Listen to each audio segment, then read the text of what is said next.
안녕하세요. 맥키네지 투자클럽입니다. 셀트리온 헬스케어 합병 관련해서 MSCI 지수 조치가 발표되었는데요. 이 부분 한번 살펴봐 드리고, 아일리아 바이오시밀러 경쟁이 일어나고 있습니다.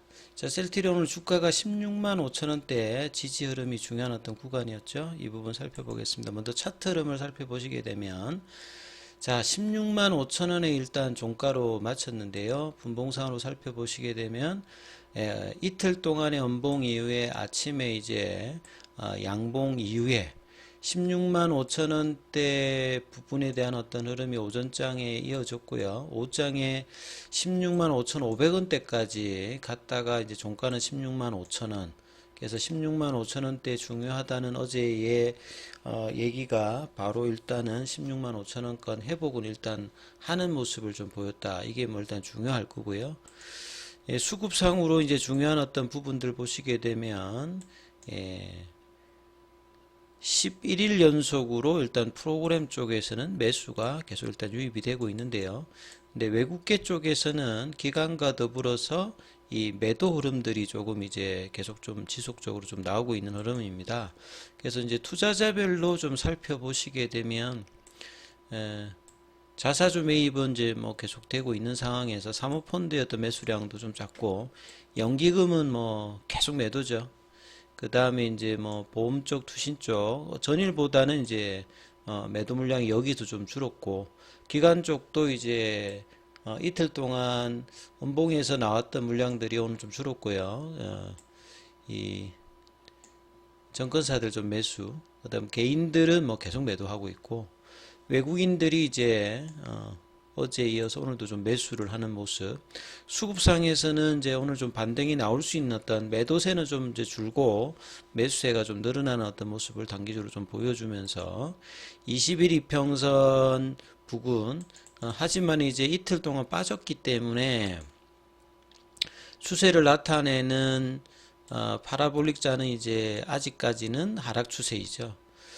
저번에 이제 그 상방 추세로 가다가 이제 좀 주춤하면서 이틀 정도 파라볼릭 자가 이제 하향 추세로 전환되었다가 그 다음 날에 이제 양봉이 나오면서 다시 이제 추세 전환이 나타났는데, 자, 내일도 만약에 이제 21평선의 지지를 받고 5일선을 간통하는 흐름이 좀 강하게 17만 원대 이제 윗단으로 올라가게 되면 이 파라볼릭자 관련되는 부분에서 이제 이후에 또 다시 바뀔 수 있는 또 위치까지 가거든요.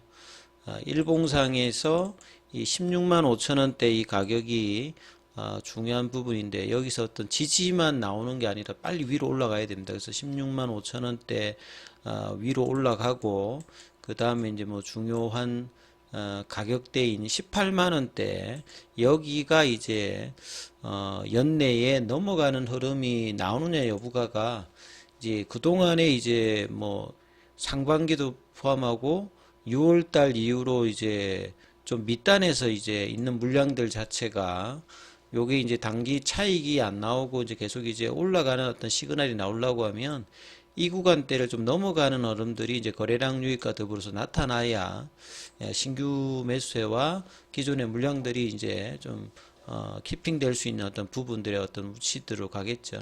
그래서 월봉상으로는 2년 정도 이제 진행되었던 하락 구간에서 밸류에이션 매력으로 저점 매수한 부분들이 이제 합병 이후에 내년도에 어떤 성장의 어떤 기대감으로 장기 바닥권 탈출 관련되는 부분이 나오는 어떤 가격대는 20만 원대리 때가 이제 본격적으로 이제 넘어가는 어떤 구간이라고 봐야 되겠죠. 자, 이런 흐름들이 만들어지기 위해서 16만 5천 원대의 지지대 테스트가 이번 주 계속 뭐 될 걸로 보여지는데, 이 부분들이 가뿐하게 좀 넘어가느냐 아니냐가 일단은 차트상에서는 뭐 중요한 어떤 위치일 거고요.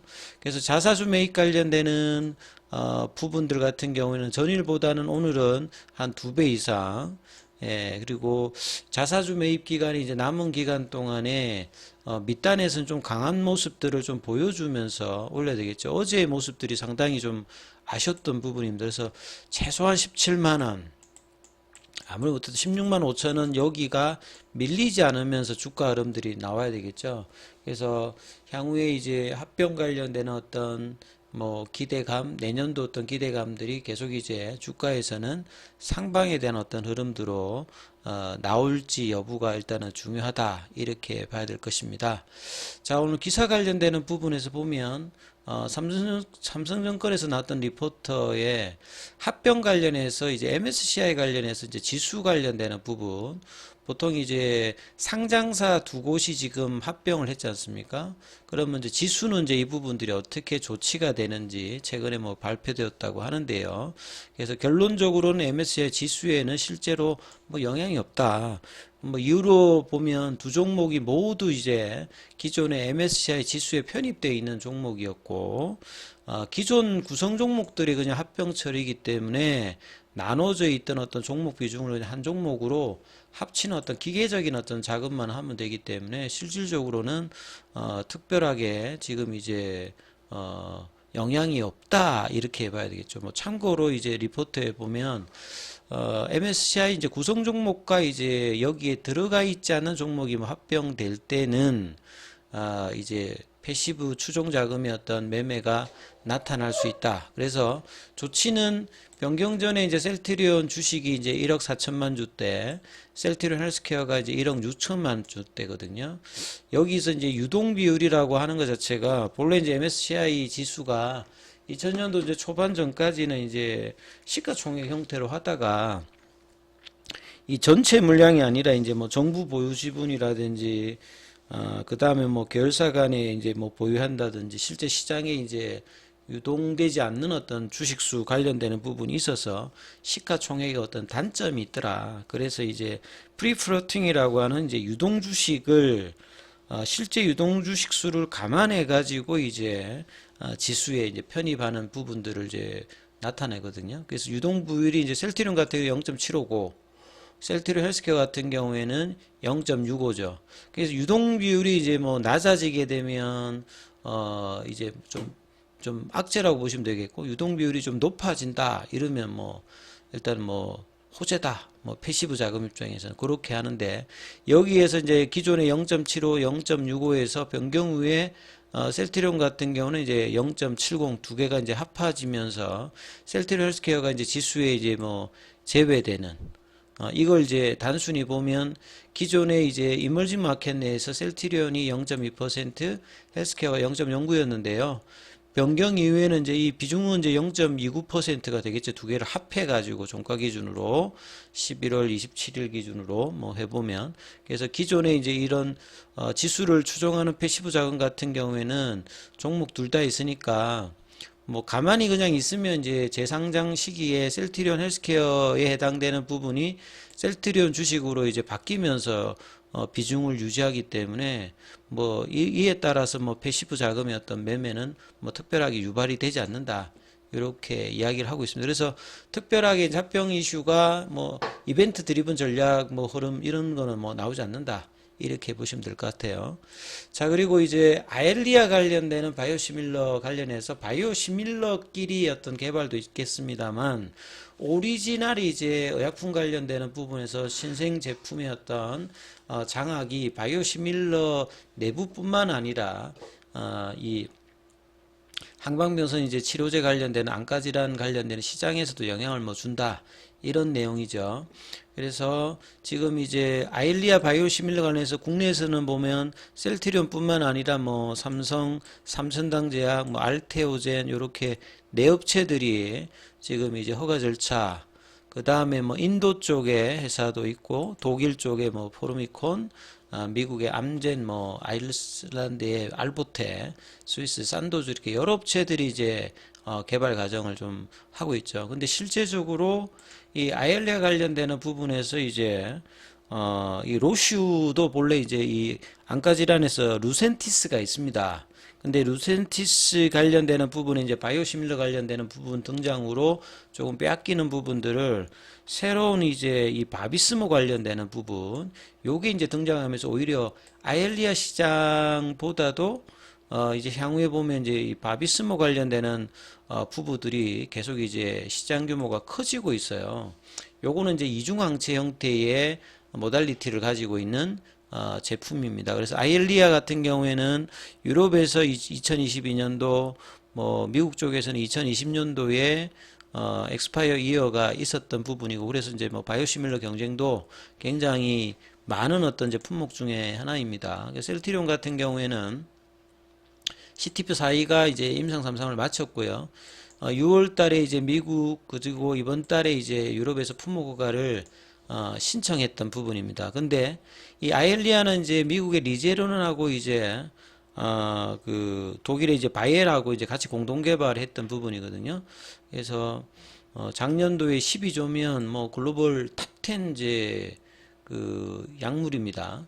글로벌 매출을 올렸을 만큼 시장성이 뛰어나고, 그래서 국내 기업 외에도 여러 이제 바이오시밀러 경쟁사들이 이제 개발에 나서서 삼상을 하고, 이제 미국의 독점권은 내년도 올, 유럽의 이제 물질 특허 같은 경우에는 2025년 11월 달에 만료, 이렇게 되죠. 근데 그 신약 중에서 바이오시밀러가 아니라 경쟁제 라이벌이 나오는데, 이게 아까 말씀드렸던 로슈가 이제 그 FDA 승인을 받았던 바비스모입니다. 예, 바비스모는 이 혈관 내피 성장인자인 VEGFR A와 이 안지오포에틴, 요걸 이제 함께 억제하죠. 그래서 이중항체입니다. 요게 이제 로슈 제품이 거의 이제 2조 2천억 정도 이렇게 달성하면서 단숨에 그냥 블록버스터 약물에 뭐 등극을 해버렸어요. 아이알리아 이제 매출은 이제 향후에도 계속 이제 하향 곡선을 좀 그리고 있는데, 이거에 대비해서 리제론 같은 경우는 이제 고용량 관련되는 부분으로 바이오시밀러 진입을 이제 방어를 하고 있는데, 이 아이알리아가 이제 이 그 뭡니까 바비스모 관련되는 부분으로 돼 있기 때문에 여기에도 좀 영향을, 이 아일리아 바이오시밀러 관련되는 개발사들도 영향을 좀 받을 수 있는 어떤 분위기죠. 그래서 이제 최근에 바이오시밀러 시장 자체를 방어하기 위해서 이제 기존의 오리지널사가 이제 뭐 가격 인하라든지 에버그린 전략도 있겠습니다만, 새로운 어떤 제품들이 나오면서 시장의 어떤 그 약화를 뭐 이렇게 방어하는 어떤 전략들이 많이 나오기 때문에 뭐 치열하다, 이렇게 일단은 봐야 되겠죠. 그리고 뭐 셀트리온 제약 관련되는 이제 회계상의 뭐 매출 채권, 뭐 적체 이유, 뭐 이런 부분들도 나와 있는데요. 결과적으로 보면 이제 이 뭐 재고자산 증가라든지 매출 채권 하면 결국 이제 운전자본 이 관련되는 부분에 좀 부담이 뭐 있는 부분들이겠죠. 그래서 영업 활동을 통해서 매출을 내고 현금으로 회수하는데 묶여 있는 돈이 조금 이제 늘어나고 있다, 뭐 이렇게 지금 기사된 부분이 있고요. 그 다음에 케미칼 쪽에서 이제 셀트리온 제약의 액토즈, 여기 이제 다케다 제약의 이제 블록버스트 제품인데, 이게 이제 특허가 만료가 되어서 셀트리온이 이제 다케다 제약으로도 이제 인수했던 뭐 품목 쪽에 들어가 있는 부분인데, 여기에도 지금 국내에서는 이제 보험급여 관련해서 복합제 관련되는 부분들이 이제 계량 신약으로 많이 개발되고 있는데, 여기도 뭐 경쟁 강도 관련되는 이야기가 나오고 있고요. 수급상으로 이제 11월 달에 외국인들 매수세가 셀트리온 쪽으로 지속되었던 부분들, 최근에는 조금 이제 다시 좀 매도를 하고 있는 어떤 상황입니다만, 자, 아무튼 셀트리온의 주가는 이 16만 원대 중반 가격을 지키면서 다시 17만 원대 위로 해기를 하는지가 일단 가장 중요하기 때문에요. 이 흐름들을 살펴보시면서 흐름 판단해 보셔야 되겠습니다. 여기까지 하겠습니다.